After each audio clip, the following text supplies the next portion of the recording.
darkness, my old friend, I've come to talk to you again, because a vision softly creeping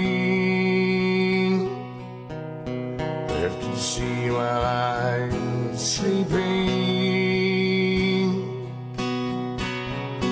I had a vision that was pregnant in my brain.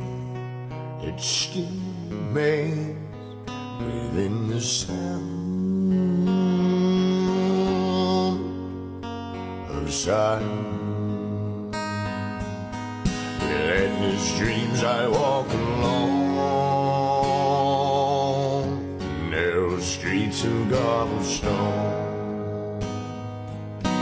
Beneath the halo of a street lamp, it turned my collar to the cold and damp.